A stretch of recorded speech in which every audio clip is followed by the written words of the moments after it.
سنن نسائی، امام ابو عبد الرحمن احمد بن شعیب النسائی رحمہ اللہ تعالی، ولادت 215 ہجری، وفات 303 ہجری۔ تعویل قول عز وجل اذا قمتم الى الصلاة فاغسلوا وجوهكم وايديكم الى المرافق،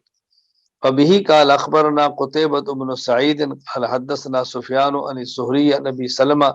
عن ابي هريرة رضي الله عنه ان النبي صلى الله عليه وسلم قال اذا استيقظ احدكم من نومه فلا يغمس يده في وضوئه حتى يغسلها ثلاثا فان احدكم لا يدري اين باتت يده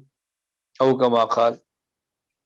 حضرت ابو ہریرہ رضی اللہ عنہ سے روایت ہے کہ نبی کریم صلی اللہ علیہ وسلم نے فرمایا، جب تم میں سے کوئی شخص نیند سے بیدار ہو تو اپنا ہاتھ وضو کے پانی میں نہ ڈالے جب تک اسے 3 دفعہ دھو نہ لے، کیونکہ تم میں سے کوئی شخص یہ نہیں جانتا کہ اس کے ہاتھ نے رات کہاں گزاری ہے۔ جب صبح انسان اٹھے تو سب سے پہلے اپنے ہاتھوں کو دھونا، اگر ہاتھوں پر نجاست نہ لگی ہو تو یہ دھونا مستحب اور بہتر ہے۔ اگر ہاتھ پر نجاست لگی ہو تو پھر ہاتھ کو دھونا واجب ہے، اور اگر نجاست نہ لگی ہو تو پھر دھونا مستحب ہے۔ اور یہ جو فرمایا کہ برتن میں ہاتھ نہ ڈالیں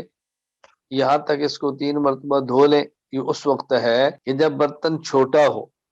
اور اس کو الٹا کر پانی نکالا جا سکتا ہو تو پھر بغیر دھوئے ہاتھ اس کے اندر نہ ڈالیں، یا برتن بڑا ہو اور ساتھ چھوٹا برتن موجود ہو، مگا وغیرہ جس کے ذریعے پانی نکالا جا سکتا ہو، ہاتھ کو دھویا جا سکتا ہو، یہ تب ہے۔ اگر برتن بڑا ہو جس کو الٹایا بھی نہ جا سکے اور کوئی وہاں مگ اور کپ نہ ہو جس کے ذریعے پانی نکالا جا سکے تو پھر بغیر دھوئے اس میں سے آپ اپنا ہاتھ ڈال کے پانی نکال سکتے ہیں، لیکن شرط یہ ہے کہ ہاتھوں پہ نجاست نہ لگی ہو۔ اگر نجاست لگی ہو پھر کسی بھی طریقے سے اپنے ہاتھوں کو دھونا واجب ہے، یہ بات اچھی طرح ذہن نشین فرما لیں۔